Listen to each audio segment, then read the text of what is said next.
मधुर लीला ठाकुर जी की हैन लगी, घर घर जाके चोरी करन लगे। एक दिन यशोदा मैया, यही मास चल रहा है दामोदर मास, जिसको हम कार्तिक मास कहते हैं, इसी मास की घटना है। इसका नाम दामोदर मास क्यों पड़ा? अब वही कथा, ये दामोदर लीला है, ध्यान से सुनो। ठाकुर जी आज सवेरे सवेरे उठे, 3.5 वर्ष के हैं। कितने बड़े? 3.5 वर्ष के। ठाकुर जी उठे, पलना से जैसे ही उठे, जोड़ते अपनी आंख मीड़ी, सोई जगन्नाथ भगवान की तरह पूरा काजर फैल गो ठाकुर जी को। घुंघराले केश नेक बिखर रहे हैं, मोर पिछ अपने कंठ में धारण कर रखा है, अपने शीश पर धारण कर रखा है। सुबह उठते ही बालक को कोई नहीं चाहिए, अपनी मैया चाहिए। ठाकुर जी को सबने गोद दी कि हमारे पास आ जा। नहीं, मैया कहाँ है? मैया पास जाऊंगो, मैया पास जाऊंगो। यशोदा मैया दही बिलो रही है, और इतने में ठाकुर, कितनी सुंदर लीला है देखो। ठाकुर जी गए और ऐसे दही बिलोती भाई यशोदा मैया के दोनों भुजान के नीचे से भीतर आए और सामने आके मैया के आगे खड़े है गए। आंखन को काजर फैल गयो है, सो के उठे, आंख भी खुले ही नहीं रही हैं, केश पूरे घुंघराले मुख पर आ रहे हैं ठाकुर जी के। और मैया से कह रहे, मैया जे बता, तो को दूध ज्यादा प्यारो है कि तेरो पूत प्यारो है, बता। मैया बोली, लाला तू भी सवेरे सवेरे उठ के कैसी बात न करो करे, चल हट जा, मुझको दही बिलोन दे। ना है मैया, पहले बता तू को दूध प्यारो कि पूत? मैया बोली, मोए तो मेरो पूत प्यारो है, दूध काई को प्यारो होगो? अच्छा मैया, तो फिर एक काम कर, मैं तो बहुत प्यारा लगूं ना? बोले हाँ। अपनी गोद में लिटाए के मुंह को अपना दूध पिवाए दे। मैया मुंह को बहुत जोर की भूख लगी है, मुंह को दूध पिवाए दे। यशोदा मैया तुरंत ठाकुर जी को अपनी गोद में लिया, और मैया को ठाकुर जी दूध पी रहे हैं और मैया दही भी बिलोती जा रही है। कैसी सुंदर छवि है बंधुओं। आप सबको शायद विश्वास ना हो, पर एक ऐसी लीला आती है कि जब ठाकुर जी व्रत छोड़ के चले गए और 100 वर्ष बाद यशोदा मैया से मिले कुरुक्षेत्र में, तो जैसे ही ठाकुर जी ने यशोदा मैया को देखा, ठाकुर जी रोने लगे। और उस समय की बात है जब ठाकुर जी के नाती भी हो चुके हैं, नातियों के ब्याह भी हो चुके हैं, मतलब ठाकुर जी पर बाबा बन चुके हैं। लेकिन ठाकुर जी पर कभी काल का प्रभाव नहीं होता, ठाकुर जी सदा 16 वर्ष के ही रहते हैं।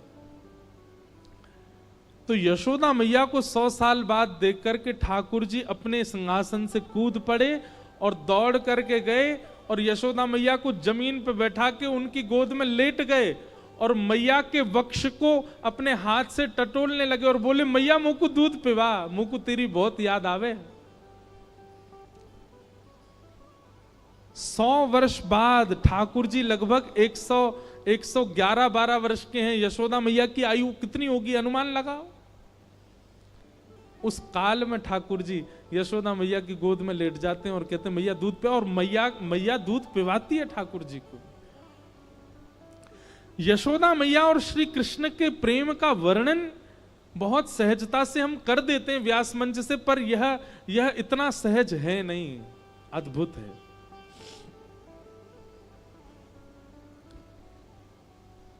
यशोदा मैया का पयोधर पान करने लगे। अब लीला सुनो। यहां ठाकुर जी जैसे मैया का दूध पीने लगे, सामने चूल्हे पर अंगीठी पर गैया का दूध उबट रहा था। वहां दूर अंगीठी पर रखे भय दूध ने मन में विचार कियो कि अब ठाकुर जी मेरा सेवन नहीं करेंगे, यशोदा मैया का दुग्धपान करके अपनी क्षुधा निवृत्त करेंगे और मेरा भोग नहीं लगाएंगे ठाकुर जी। तो उसने विचार किया कि आज जब ठाकुर जी ही मेरा भोग नहीं लगाएंगे तो मैं जीवित रह के क्या करूं। तो संपूर्ण दूध उबल करके उफन करके बाहर आने लगा, स्वयं को जलाने लगा, नष्ट करने लगा। यशोदा मैया यहाँ दही बिलो रही, और मैया ने जैसे ही देखी कि दूर दूध उफन करके बाहर आ रहे हो, सो मैया ने विचार किया अरे ये तो सवरो दूध जर जाएगा। तुरंत मैया ने गोद में बैठे ठाकुर जी को नीचे पटका, दूध संभालने चली गई। ठाकुर जी खड़े है गए, अब वही मैंने पूछी तो को दूध प्यारो की पूत, तो बोली पूत प्यारो, और बाद दूध के पास भाज गई मैया।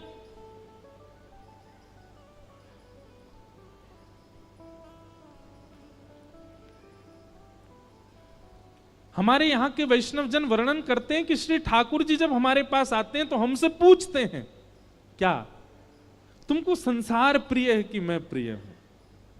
तो हम कहते हैं कि नहीं ठाकुर जी आप ही हमको प्रिय हो।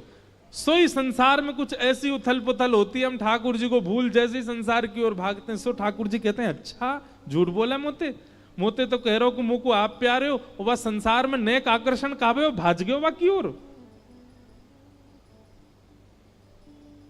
ठाकुर जी बोले मैया ठीक है, आज या दूध को ही देखूंगा मैं, हैं ये ज्यादा प्यार हो तो मुंह छोड़ के भाग जाए। सो ठाकुर जी ने एक बड़ो सा डंडा उठायो और जो मैया दही बिलो रही थी उस मटकी में ही मारा, मटकी फोड़ दी। और इतना ही नहीं, इतने क्रोध में भर गए ठाकुर जी, गौरस भंडार में गए, जितनी मटकियां थी मैया यशोदा की सब फोड़ दें। यशोदा मैया ने दूध संभाला और संभाल करके पीछे मुड़ करके देखा तो मां दही की हंडी फूटी पड़ी है और सबरे मटका फूट रहे हैं, और लाला उछल उछल करके सबरे मटकान को फोड़ते जा रहा है। यशोदा मैया बोली लाला बिगड़ गए हो, आज मैंने लाला को यदि दंड नहीं दियो तो बहुत बिगड़ जाएगा। यशोदा मैया ने तुरंत अपनो पल्लू खोस करके और एक छड़ी उठाई, बोले रुक जा दारी के तो बताऊं मैं। और मैया जैसी छड़ी लेकर के भागी हैं पीछे, आगे आगे ठाकुर जी भाग रहे हैं चौकड़ी मार करके। चौकड़ी मार के जानते हैं चौकड़ी मार के मतलब हुए बड़े लोग 4 कदम जितना दौड़ते हैं, बच्चे उतने में 8 कदम दौड़ जाते हैं। तो ऐसे ठाकुर जी द्रुत गति से दौड़ रहे हैं और मतलब ऐसे भाग रहे हैं मानो जैसे पीछे कोई शेर पड़ गए हो। और चौकड़ी मार के भागने को मतलब ये रे कभी कोई गली में कूद जाएं, कभी कहीं से कूद जाएं, कभी कहीं उछल जाएं। अब यशोदा मैया तो बेचारी 80 बरस की फिर भी पीछे दौड़ रही हैं, और ठाकुर जी चौकड़ी मार के यहां थे वहां कूदते कादते भय दौड़ रहे हैं।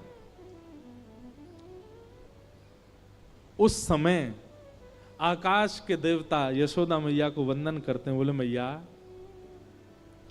जिनके डर के मारे ब्रह्मादि देवता भी भागते हैं वो आपसे डर के भाग रहे हैं आज। यशोदा तेरे भाग्य की कही ना जाए। अरे कहां तक कहें, यशोदा मैया के केश में जो गजरे लगे हैं ना उसके भी पुष्प टूट टूट करके यशोदा मैया के चरणों में गिर रहे हैं। मैया हम तेरे शीश पर रहवे के योग्य नहीं, हम तो तेरे चरणन के अधिकारी हैं। ठाकुर जी दौड़ रहे हैं, थोड़ी दूर पहुंचे होंगे कि यशोदा मैया तो थक गई और बीच रास्ता में बैठ गई, जोर जोर से सांस लेने लगी, अपने पसीना पहुंचने लगी। इतने में ठाकुर जी ने पीछे मुड़ के देखी और पीछे मुड़ करके देखी यशोदा मैया बैठ गई, एक वृक्ष की आड़ में चले गए और वहीं से कह रहे मैया कहां भयो, तू भाग क्यों ना रही मेरे पीछे। यशोदा मैया बोली लाला मैं थक गई हूं ना, अब बूढ़ो बड़ो शरीर है, तू इतना दौड़ावे मुंह को, अब मैं हार गई हूं। ठाकुर जी बोले मैया, ठाकुर जी को चिंता हो रही है मैया की, मैया तेरी हार कैसे दूर होएगी। यशोदा मैया बोली अच्छा सीधे कितने ठाकुर जी। यशोदा मैया बोली मेरो लाला दौड़ के आवेगो और आके मुंह को अपने अंक में भर लेगो, सोई मेरी हार दूर रह जाएगी। सो ठाकुर जी एक बार तो दौड़े मैया की ओर और दौड़ के फिर रुक गए। मैया बोली कहां भयो लाला आजा। बोले ना है मैया मैं ना आऊंगा। बोले क्यों, वो तेरे हाथ में जो छड़ी है ना, तू या तो मुंह को बहुत डर लगे, पहले या को दूर फेंक तब आऊंगा। और कहा पता तेने या तो 2-4 बार मार दियो तो मेरे लग जाएगी मैया, पहले या को फेंक। मैया बोली सांची बता, या को फेंक दूंगी तो आ जाएगा। बोले हाँ। मैया ने जैसी छड़ी फेंकी ठाकुर जी दौड़ करके गए, बिल्कुल विचार नहीं किया कि मैया मुझे पकड़ लेगी। दौड़ करके गए और मैया के अंग से लग गए और जाके मैया के प्रश्वेत संभालने लगे। मैया तू ठीक है, जा, तू हारे मत। यशोदा मैया को पहले तो बहुत सुख मिला, ठाकुर जी अंक में आ गए, पर थोड़ी देर बाद यशोदा मैया ने चेहरे का रंग बदला, कहने का ढंग बदला, तुरंत लाला पकड़ लिए जोर से। अब आयो हाथ में, चल तो बताऊं मैं अभी। ठाकुर जी बोले मैया तू तो यूं कह रही कि मैं तो ना पकड़ूंगी। बोले मैं तो झूठ बोल रही तो थे। अच्छा मैया तू झूठ बोले, मैं तेरो लाला ना हूं आज के बाद, पूरे गोकुल में हल्ला कर दूंगा मैं तो नंद बाबा को लाला हूं, यशोदा को लाला ना हूं। यशोदा झूठ बोले, हाँ बोल दियो जाए करके। अब तो उखलते बांधूंगी और आज ना तो रोटी मिलेगी ना मक्खन मिलेगा, खड़ो रहे पूरे दिन, ऊधम मचावे। यहीं पर हमारे टीकाकार वर्णन करते हैं, भैया इस पूरे दृश्य को अभी आपने कथानक रूप से समझा, अब इसको आध्यात्मिक रूप से समझो। ठाकुर जी आगे भाग रहे हैं, यशोदा पीछे भाग रही है। ठाकुर जी कौन है? परमात्मा। यशोदा कौन है? मैं और आप सब जीवात्मा। हम जब ठाकुर जी के पास जाते हैं, ठाकुर जी हमसे दूर ही भागते हैं। जब हम कारण पूछते हैं कि ठाकुर जी आप हमसे दूर क्यों भाग रहे हो, तब ठाकुर जी कहते हैं तुम्हारे हाथ में एक छड़ी है। कैसी छड़ी? बोले अहंकार की छड़ी, काम की छड़ी, क्रोध की छड़ी, लोभ की छड़ी। ये सारी छड़ियां तुम्हारे हाथ में लगी हैं और इन छड़ियों से मुझे बहुत भय लगता है। मैं कभी कभी मन बनाता हूं कि तुम्हारे पास आऊं, पर तुम्हारी वो छड़ी जब मुझे दिख जाती है तो मैं फिर से भाग जाता हूं। तो ठाकुर जी आप हमारे पास कैसे आओगे? बोले किसी गुरुजन के आश्रय में जाकर के इन छड़ियों का त्याग करो। जिस छड़ी की वजह से मैं तुम्हारे समीप नहीं आता, अपने अभिमान, अपने काम, अपने क्रोध, अपने लोभ, अपनी दूषितताओं का त्याग करो। इसके बाद कितना सुंदर कहते हैं, त्याग तुम करो, फिर तुमको नहीं आना, दौड़ के मैं ही तुम्हारे पास आ जाऊंगा, मैं ही आकर के तुम्हारे अंक में भर जाऊंगा। यशोदा जी ने जैसी छड़ी, ठाकुर जी जानते हैं कि मैं पकड़ लेगी, लेकिन फिर भी दौड़ के गए, क्योंकि छड़ी का त्याग कर दिया। छड़ी दोष है। यशोदा मैया के अंक में भर गए। मैया तो पकड़ के ले गई और लाला को जाकर के ऊखल से बांधन लगी। जैसे ही रस्सी लाकर के मैया ने ऊखल से लाला के पेट में बांधनी चाहिए, सोई रस्सी छोटी पड़ गई। मैया बोली रस्सी छोटी कैसे पड़ गई? मैया गई और बड़ी रस्सी लेकर के आई। बोले हाँ अब याते बंध जाएगा। मैया ने जैसी ऊखल में लेकर के और जैसे ही ठाकुर जी को, ये छोटी पड़ गई। क्यों? तो कहते हैं दाम का मतलब होता है रस्सी और उदर का मतलब होता है पेट। ठाकुर जी सारी रस्सी को अपने पेट में भरते जा रहे हैं, इसीलिए उनका नाम पड़ गया दामोदर।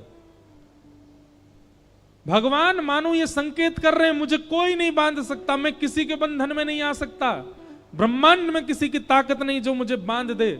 जितने भी पाश हैं, जितने भी बंधन हैं, सब मेरे उदर के अंदर हैं, मुझे कोई नहीं बांध सकता।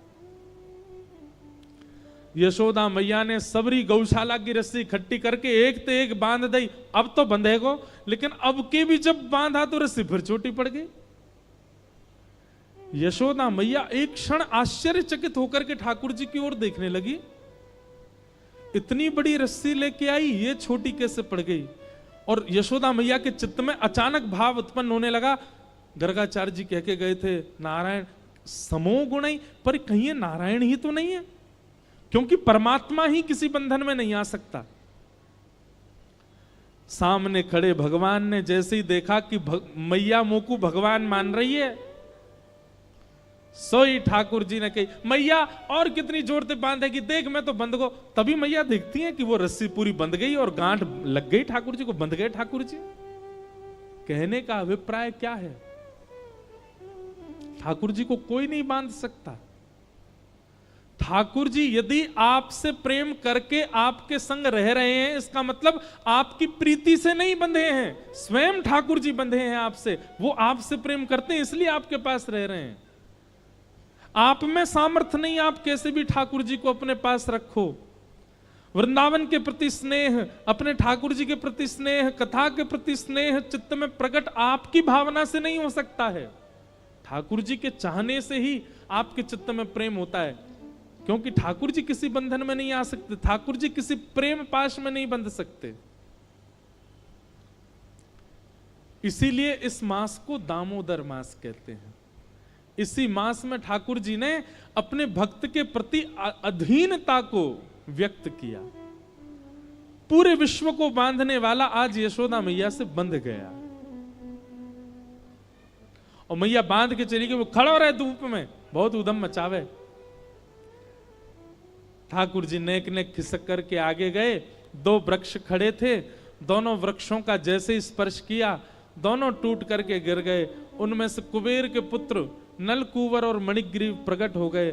दोनों ने भगवान की स्तुति गाई। भगवान ने उन दोनों को आशीर्वाद देकर के मुक्त कर दिया। पेड़ों की गिरने की जोर से आवाज आई। ब्रजवासी दौड़ करके गए तो क्या देखा, ठाकुर जी बंधे हुए हैं। यशोदा मैया ने जैसी देखो, लाला के अगल बगल में 2 पेड़ गिर गए। यशोदा मैया बोली, अब हमको यहां नहीं रहना,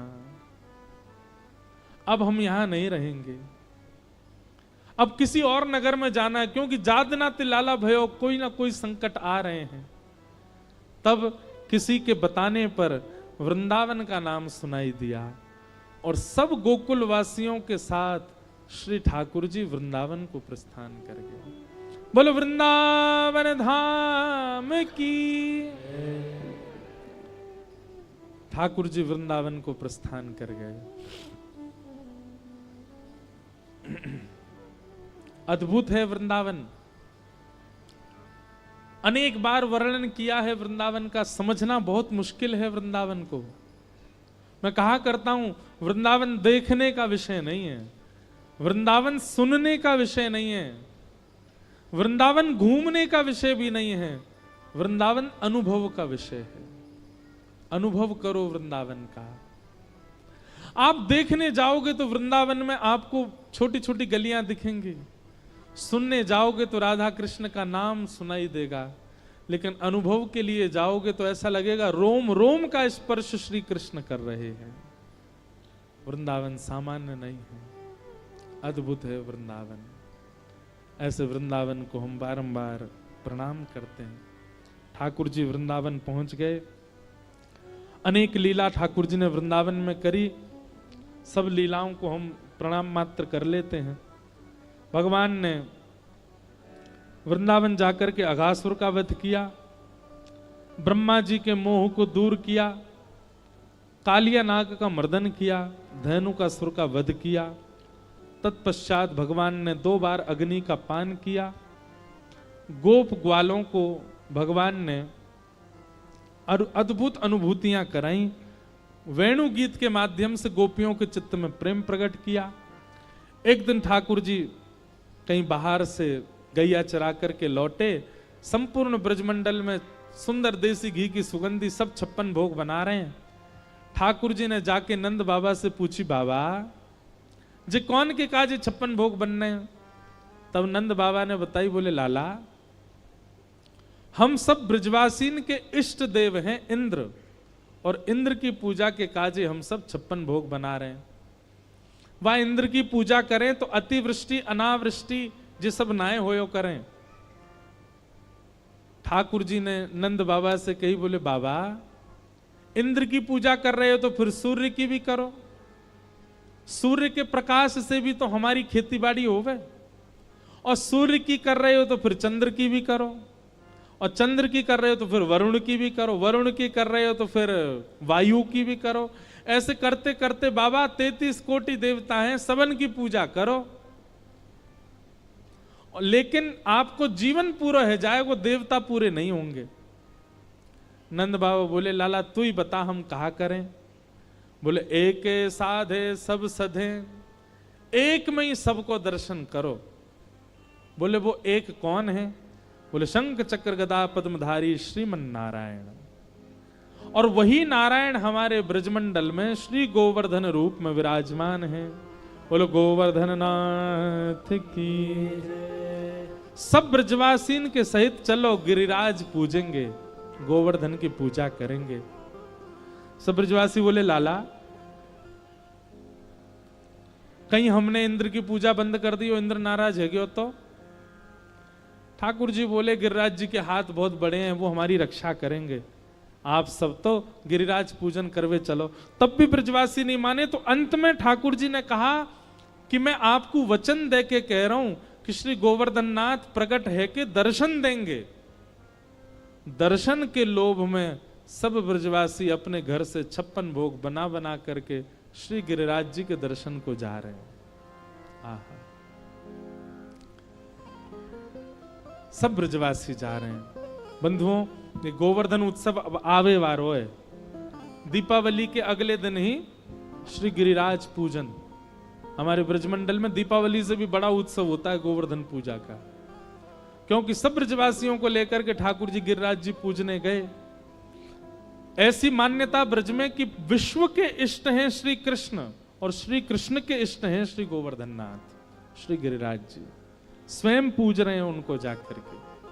तो हम आप सब लोग भोपाल में बैठे हैं और यहीं बैठे बैठे हम लोग गिरिराज जी को पूजन करवे चले। श्री गोवर्धन महाराज महाराज तेरे माथे मुकुट विराज रहो। श्री गोवर्धन महाराज महाराज तेरे माथे मुकुट विराज रहो। श्री गोवर्धन महाराज महाराज तेरे माथे मुकुट विराज रहो। श्री गोवर्धन महाराज महाराज तेरे माथे मुकुट विराज रहो। तेरे माथे मुकुट विराज रहो। तेरे माथे मुकुट विराज रहो। श्री गोवर्धन महाराज महाराज तेरे माथे मुकुट विराज रहो।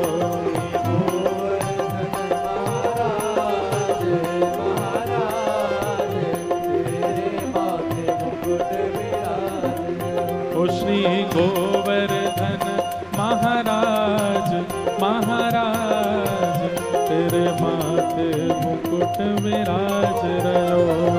फूल चढ़े ओ तो पे पान चढ़े तो पे फूल चढ़े। ओ तो पे पान चढ़े तो पे फूल चढ़े। तो पे चढ़े तो पे चढ़े तो पे चढ़े दूध की धार। हाँ धार तेरे माथे मुकुट विराज रहो। तो पे चढ़े दूध की धार हो धार तेरे माथे मुकुट विराज रहो। श्री गोवर्धन महाराज महाराज तेरे माथे मुकुट विराज रहो।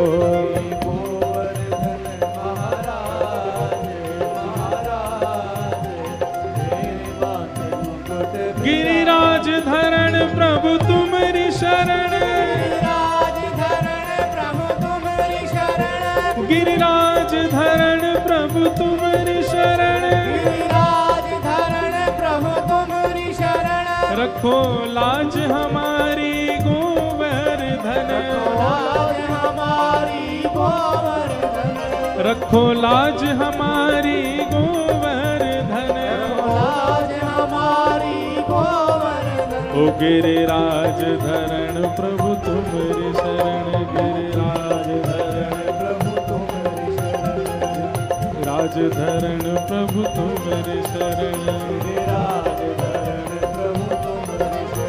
गिरिराज धरण प्रभु तुम्हारी शरण।